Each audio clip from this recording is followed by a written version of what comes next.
Assalamualaikum warahmatullahi wabarakatuh. Selamat berjumpa kembali bersama saya Hendros Aquilani. Dan di segmen cerita sebelum tidur, kali ini saya akan bercerita tentang sebuah kisah romansa dari tataran Arab tentang Laila Majnun. Sebelum ditulis oleh sastrawan-sastrawan sana, salah satunya adalah Nizami Ganjavi, kisah Laila Majnun sudah terkenal di orang Arab sana, turun-temurun menjadi sebuah cerita rakyat atau folklore dan menjadi sebuah kontroversi.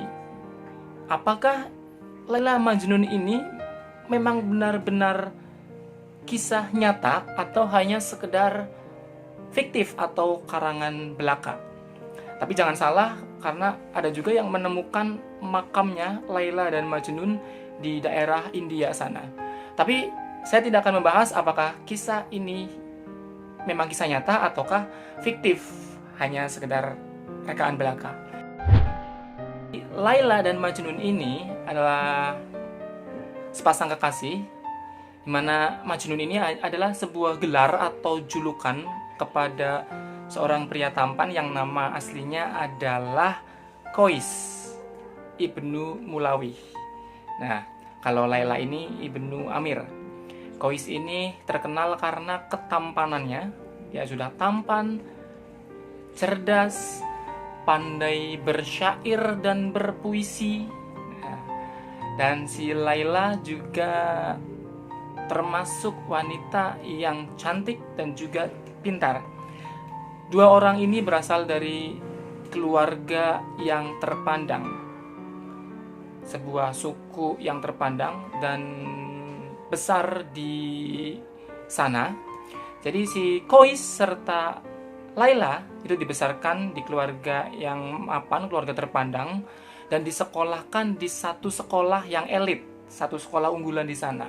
Singkat cerita, si Qais dan si Laila ini bertemu di sekolah tersebut, kemudian mereka sama-sama jatuh cinta satu sama lain. Nah, si Qais dan si Laila ini akhirnya berpacaran dan kemana-mana mereka selalu berdua. So sweet sekali. Kesana berdua, kesini berdua, selalu berdua, menganggap dunia ini hanya milik mereka berdua, yang lain cuma ngontrak ya. Benar-benar so sweet pada masa itu. Nah, sampai karena mereka berpacaran, kemudian kemana-mana selalu berdua, timbullah gosip di kalangan masyarakat sana. Jadi karena mereka berpacaran, berdua terus kemana-mana, akhirnya ada pergunjingan di masyarakat atau di orang-orang sana. Pergunjingan atau gosip yang negatif ini akhirnya sampailah ke telinga ayah Laila. Ayah Laila menganggap ini telah mempermalukan dia dan nama keluarga serta sukunya. Jadi gosip ini membuat malu keluarganya Laila. Akhirnya ayah Laila memutuskan untuk memanggil kembali Laila pulang dari sekolah. Udah nggak usah sekolah, nggak usah melanjutkan sekolah, di rumah saja. Karena ayah Laila sudah malu akibat gosip ini. Nah, karena perpisahan Laila dan Qais ini, inilah awal mula Qais menjadi gila karena cintanya terhadap Laila. Jadi dibayangkan ya, dia sudah mempunyai mimpi yang indah bersama kekasihnya, sudah kemana-mana selalu berdua, sudah membayangkan masa depan mereka. Tiba-tiba terjadilah perpisahan itu. Ayah Laila memanggil Laila pulang dan Laila tidak bisa melawan karena Laila termasuk anak yang patuh terhadap kedua orang tuanya. Disinilah akhirnya Qais mendapat julukan Majnun. Majnun itu artinya satu akar kata dari jin atau bisa juga kesurupan jin. Dan diartikan di sana itu Majnun tergila-gila. Tergila-gilanya di sini si Qais tergila-gila karena cintanya terhadap Laila. Kenapa? Karena setelah perpisahan itu hidup Qais menjadi berantakan. Dia sering kesana kemari sendiri, hidupnya tidak terurus, kemana-mana, kadang tidak pakai baju, rambutnya panjang, berantakan, amburadul, dan apapun yang terjadi, di mulutnya Kois hanya terucap nama Laila, Laila, Laila.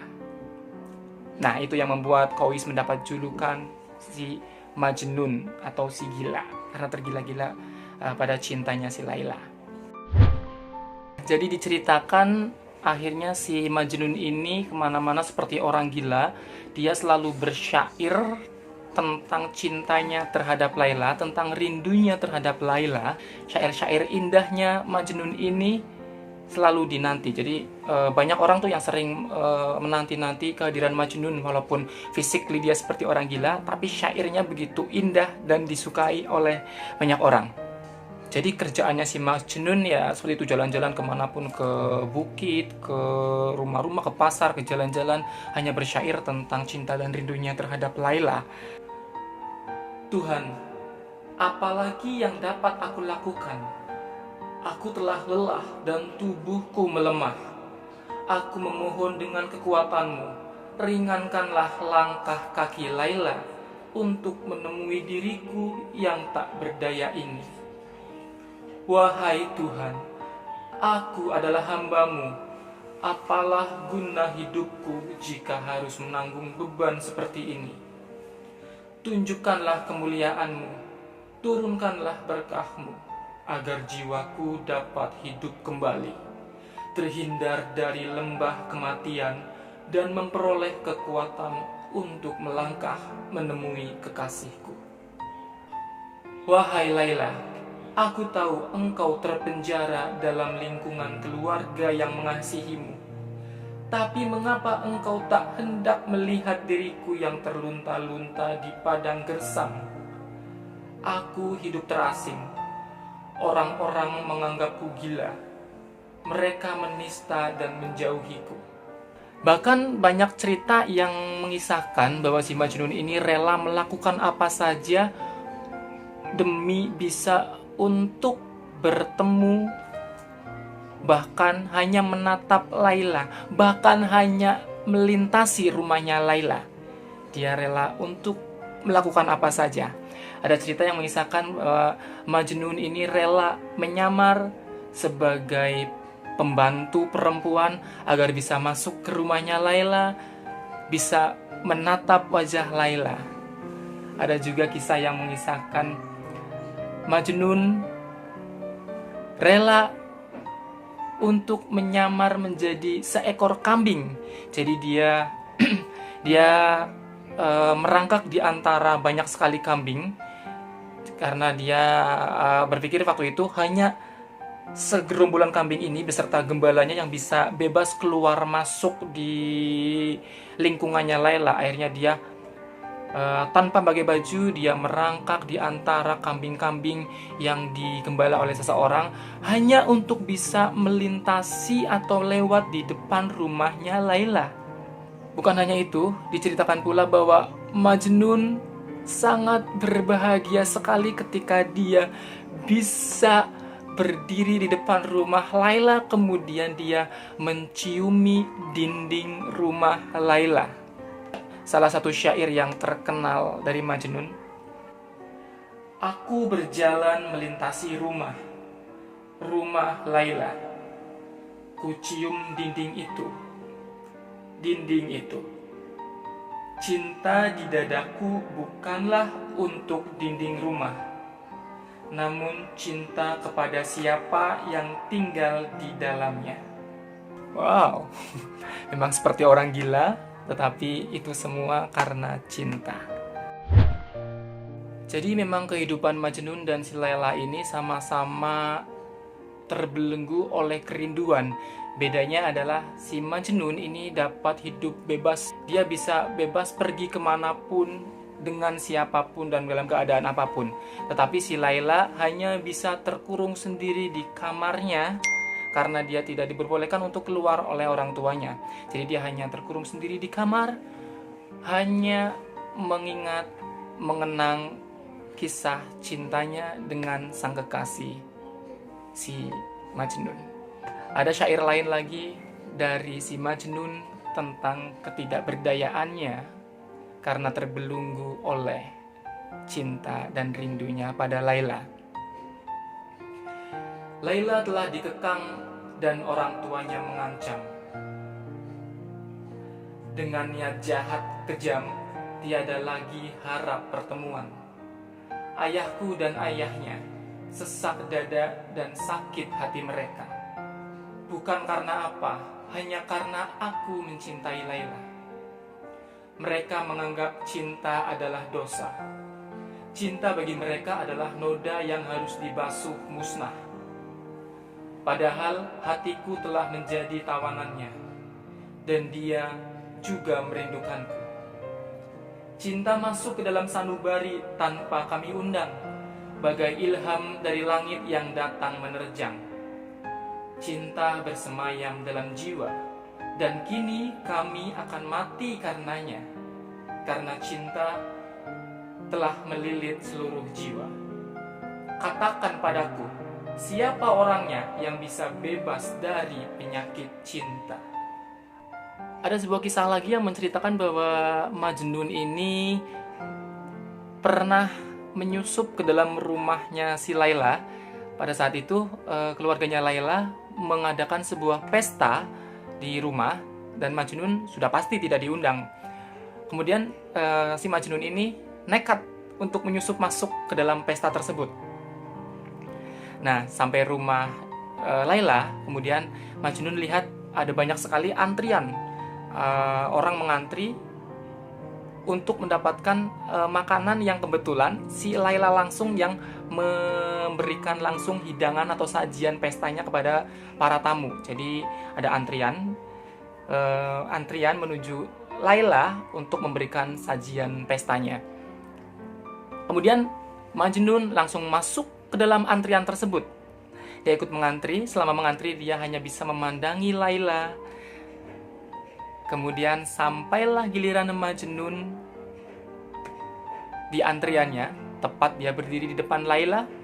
Dia hanya bisa menatap Laila tanpa sepatah kata pun.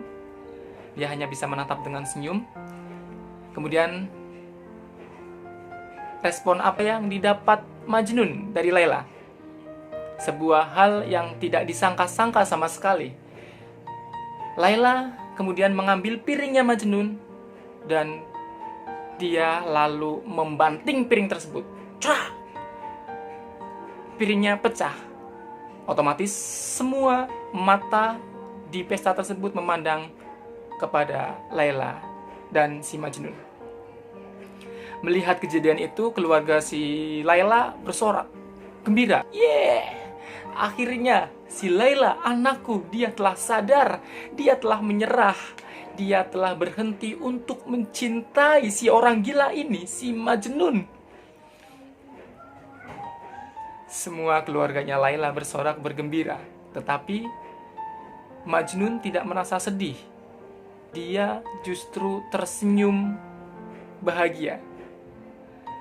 Nah, di keramaian tersebut ada satu orang tamu pesta, salah satu temannya Majnun. Kemudian dia heran, kenapa Majnun justru tersenyum melihat perlakuan yang telah mempermalukannya di depan banyak orang. Kemudian dia mendekati Majnun dan bertanya, "Hei Majnun, kenapa kamu justru senyum? Sedangkan kamu telah dipermalukan di depan banyak orang oleh Laila dan keluarganya." Apa jawab si Majnun? Dia menjawab, "Apa yang telah mempermalukanku? Lihatlah, Laila telah membanting piringnya di depanmu dan di depan banyak orang." Kata Majnun, "Kamu salah sangka. Laila tidak mempermalukanku. Yang Laila lakukan adalah cara supaya aku bisa ikut mengantri lagi. Kemudian aku bisa dapat kesempatan untuk memandang wajahnya Laila lebih lama lagi." Wow. Nah, setelah kejadian ini dan banyak sekali kejadian-kejadian yang menyedihkan bagi si Majnun, ayah Majnun ini merasa tidak tega, merasa kasihan terhadap anak putranya, kepada putranya yang padahal dia telah berharap bahwa dia akan menjadi pewaris tahta di keluarganya. Dan karena tidak tega, ayah Majnun ini memutuskan untuk melamarkan si Majnun kepada si Laila. Ayah Majnun dan Majnun datang ke kediaman keluarga Laila. Kemudian ayah Majnun menyampaikan maksud tujuannya datang. Apapun yang engkau minta. Jadi si ayahnya Majnun bicara pada ayahnya Laila, apapun yang engkau minta akan aku turuti, meskipun itu dengan nyawaku sendiri. Jika kau minta nyawaku, akan kuberikan, asalkan kau merestui hubungan anakmu dan anakku.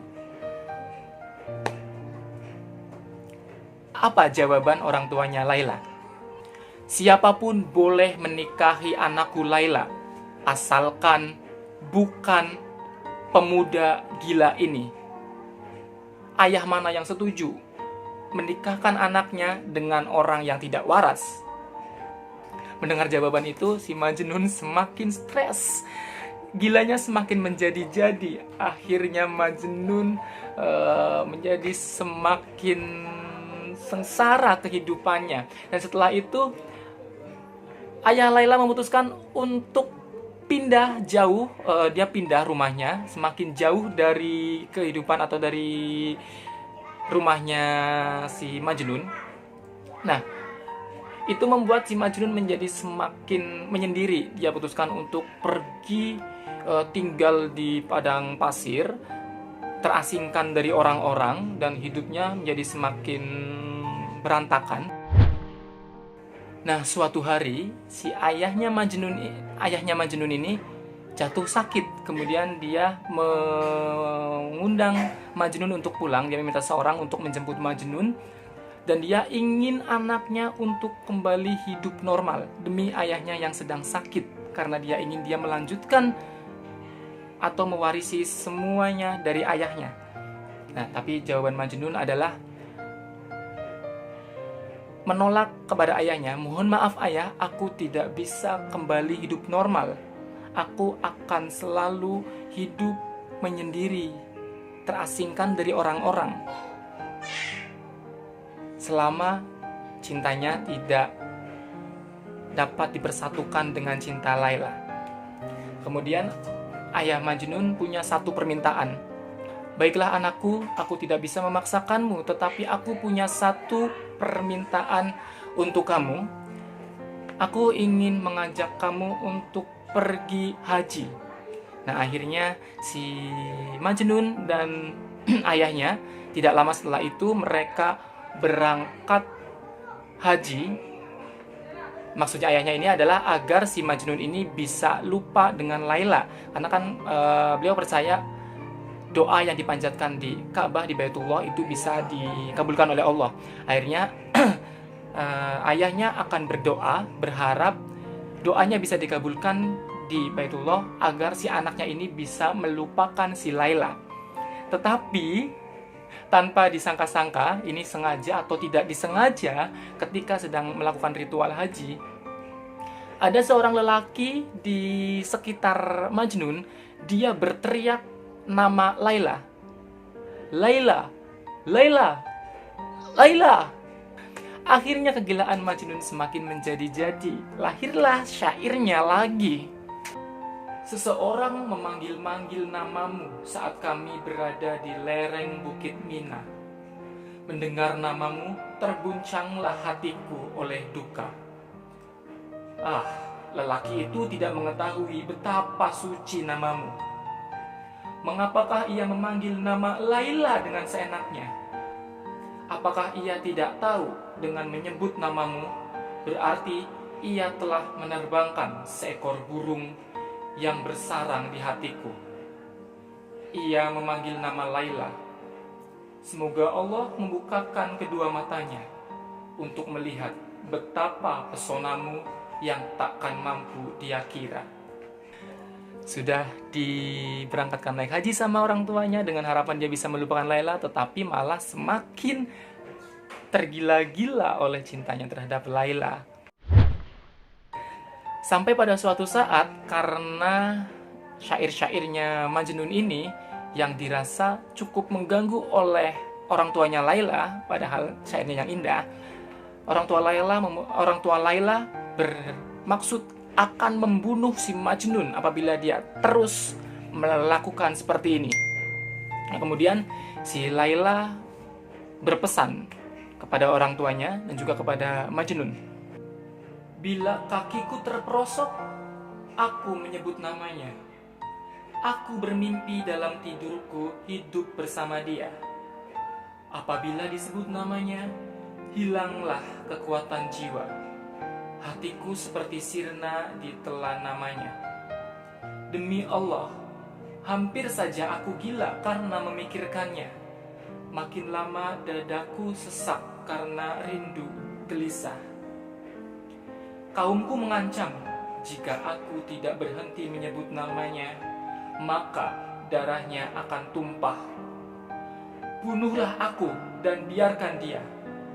Setelah nyawaku melayang, janganlah kalian hina dia. Cukup apa yang ia derita karena cinta. Mungkin ia akan menuduhku tak setia dengan janji, dan aku tidak mampu mencegahnya. Ku campur tinta dengan air mata untuk menulis surat padanya. Inilah saat kukuburkan jiwaku untuknya. Aku khawatir jika ajalku tiba, tak dapat memandang wajahnya. Nah, jadi si keluarganya Laila ini memang sudah sangat antipati dengan si Majnun ya, terutama ayahnya. Jadi dia begitu marah karena Laila juga terus mengurung diri di kamar dan terus ingin untuk bertemu dengan si Majnun. Akhirnya dia mengancam dan si Laila bersyair seperti itu. Berbagai hal dan berbagai cara juga dilakukan si ayahnya Laila agar si Laila bisa melupakan si Majnun.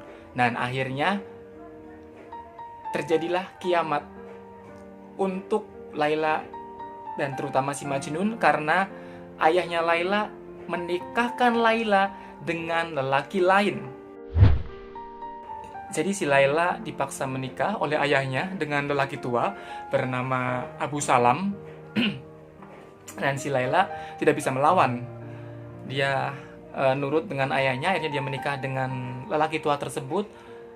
Dia akhirnya dia berperan sebagai istri yang baik terhadap Abu Salam, tetapi satu hal, dia tidak mau Abu Salam sedikit pun untuk menyentuh Laila, karena dia telah berjanji bahwa cintanya, jiwanya hanya untuk kekasihnya tercinta, Qais atau si Majnun. Nah, berita pernikahan si Laila dengan pria lain tentu saja sampai pada telinga si Majnun. Dia pingsan berhari-hari. Dia tidak mau makan dan hidupnya semakin tergoncang. Dan seperti biasa akhirnya lahirlah syair lagi dari Majnun. Wahai dunia, begitukah balasanmu pada pecinta yang tulus ini? Begitukah balasan yang harus aku terima dari kesetiaan dan pengorbananku? Kemarin aku merasa senang karena bayang-bayang Laila masih hadir dalam mimpiku. Namun kini bayangan itu pun engkau renggut. Apalagi yang aku miliki sekarang? Wahai dunia, engkau telah mencabik-cabik hidupku yang lemah tak berdaya. Mengapa engkau belum puas juga hingga tega merenggut mimpi indahku? Laila, wahai Laila, di manakah engkau letakkan hati dan jiwaku? Di manakah engkau simpan janji dan kenangan kita? Semudah itukah engkau menyerah, melupakan segala derita yang aku rasa? Tangan siapakah yang telah mencengkeramu? dan menjauhkan dirimu dariku. Laila, datanglah kemari, sebentar saja, tikamkanlah belati ke dalam jantungku. Tikaman belati yang mencabut nyawaku akan lebih indah dari hidup menanggung siksaan cinta. Jadi si Majnun ini berusaha untuk menenangkan dirinya dengan mengucapkan selamat juga kepada si Laila, tentu dengan melalui syair-syairnya. Semoga kalian berdua selalu berbahagia di dunia ini. Aku hanya meminta satu hal sebagai tanda cintamu. Janganlah engkau lupakan namaku, sekalipun engkau telah memilih orang lain sebagai pendampingmu. Janganlah engkau lupa bahwa ada seseorang yang meskipun tubuhnya hancur berkeping-keping, hanya akan memanggil-manggil namamu, Laila. Dapat dibayangkan betapa sedihnya si Majnun, betapa galaunya si Majnun. Tetapi rasa sedih dan galau itu tidak hanya dirasakan oleh Majnun, juga oleh si Laila. Dan si Laila membalas pesannya kepada Majnun. Dalam hidupku, aku tidak bisa melupakanmu barang sesaat pun. Ku pendam cintaku demikian lama, tanpa mampu menceritakannya kepada siapapun. Engkau memaklumkan cintamu ke seluruh dunia, sementara aku membakarnya di dalam hatiku. Sementara engkau membakar segala sesuatu yang ada di sekelilingmu. Kini, aku harus menghabiskan hidupku dengan seseorang, padahal segenap jiwaku menjadi milik orang lain. Katakan kepadaku, kekasih, mana di antara kita yang lebih dimabuk cinta? Engkau ataukah diriku? Ya, begitu sedih dan galaunya mereka berdua, terutama si Majnun. Dan si Majnun ini semakin galau, semakin gila dengan cinta dan rindunya kepada Laila. Dan dia tidak memikirkan apapun kecuali Laila, Laila, Laila. Sampai ada suatu cerita yang menceritakan bahwa si Majnun ini dia pernah melihat seekor anjing, dan dia tahu anjing itu adalah anjing yang berasal dari kampungnya si Laila. Kemudian dia berharap dengan mengikuti anjing tersebut dia bisa sampai ke kampungnya dan bisa bertemu dengan Laila, atau minimal bisa melihat rumahnya Laila. Jadi dia berlari mengikuti anjing tersebut sampai dia melewati orang-orang yang sedang sholat berjamaah. Dan ketika dia kembali ke kampungnya sendiri dan dia bertemu dengan orang-orang yang tadi sedang sholat berjamaah dan dilalui oleh si Majnun ini yang berlari di gerombolan di jamaahnya yang sedang sholat. Kemudian salah satu dari jamaah yang sholat tadi bertanya kepada si Majnun, "Wahai Majnun, kenapa engkau tadi berlari melewati kami yang sedang sholat berjamaah, tetapi kamu tidak ikut sholat berjamaah bersama kami?" Dan jawaban si Majnun, "Sungguh, demi Allah, aku tidak melihat kalian sedang sholat tadi, karena aku hanya berfokus pada seekor anjing yang aku harapkan bisa membawaku kepada kekasihku Laila. Jika kalian tadi sedang sholat, seharusnya kalian juga tidak melihatku, karena kalian sedang beraudiensi dengan Allah yang kalian cintai."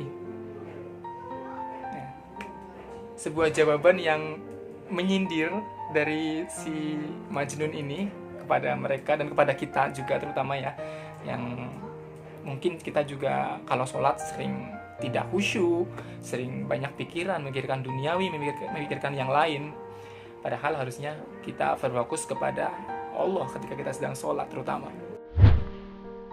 Nah, suatu ketika si suami Laila ini meninggal. Si Laila kemudian menangis bersedih.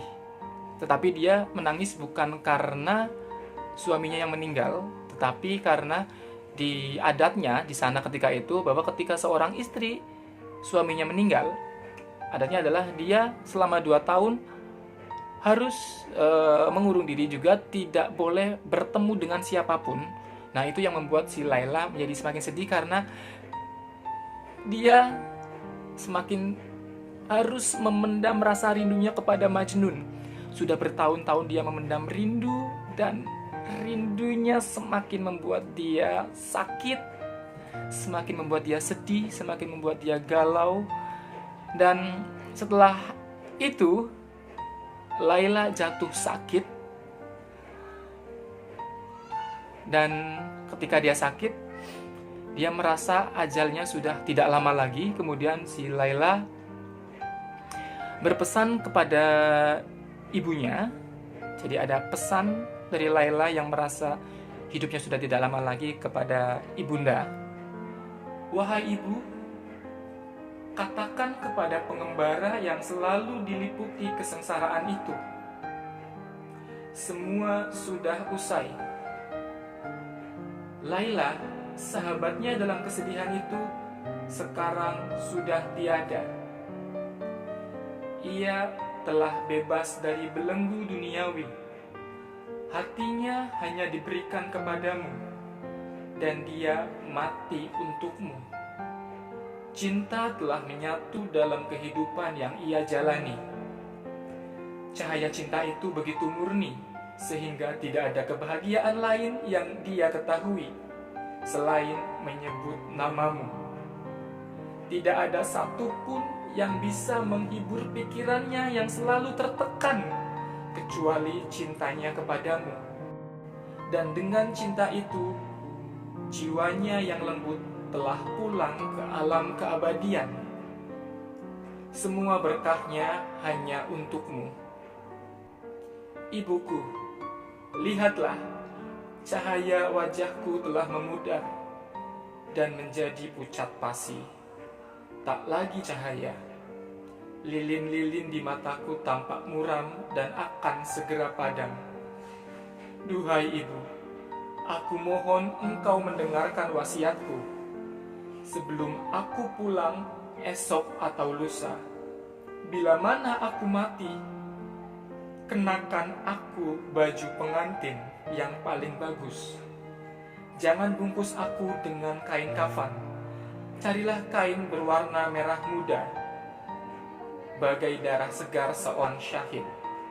Lalu riaslah wajah dan tubuhku secantik mungkin, bagaikan pengantin yang paling cantik di seluruh bumi. Alis kais dan bulu mataku, ambillah dari debu yang melekat di kaki kekasihku. Dan jangan usapkan ke tubuhku minyak wangi kasturi atau minyak wangi apapun. Usapkanlah dengan air mata Kois, kekasihku.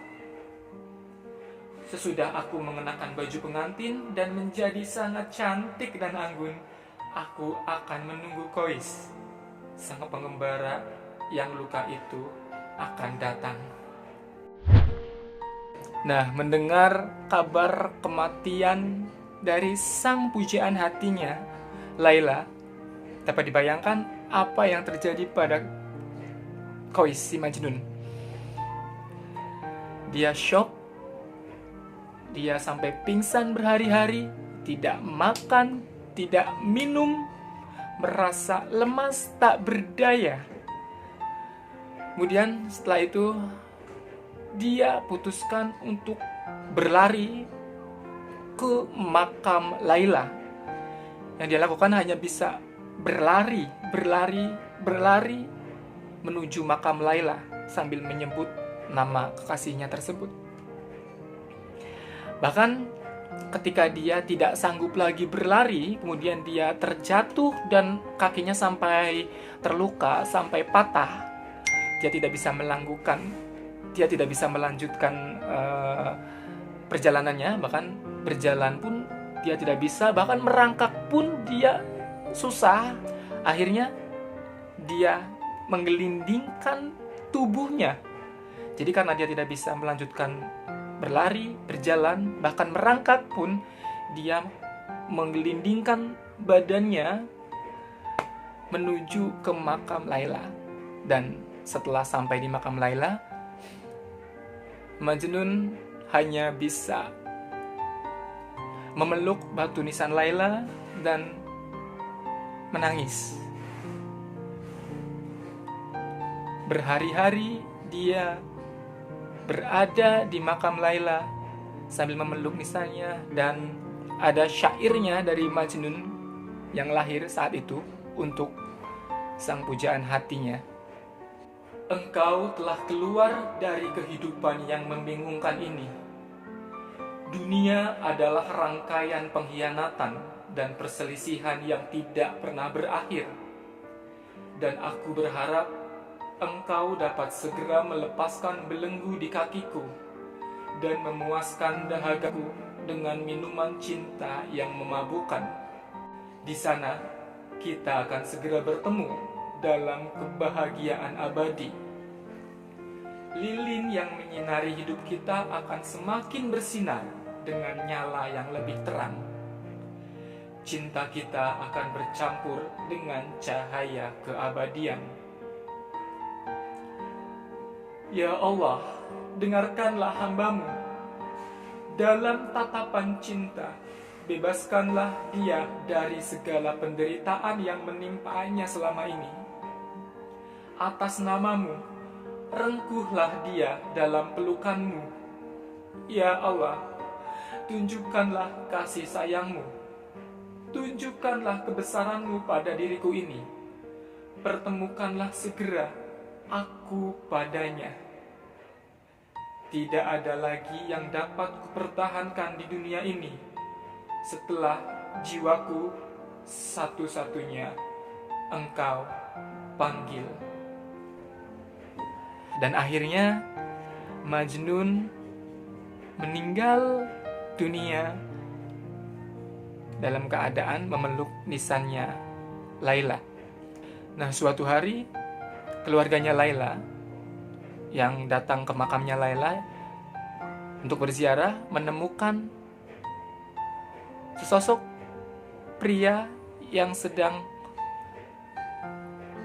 memeluk batu nisannya Laila, memeluk makamnya Laila, dan diketahui pria itu adalah Qais atau Majnun.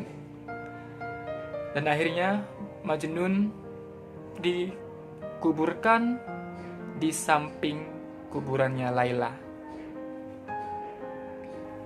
Oke, semoga cerita Laila Majnun ini bisa menjadi cerita yang bermanfaat untuk kalian semua. Silakan kalian yang punya cerita apapun atau request ingin cerita apa, silakan bisa komen di bawah.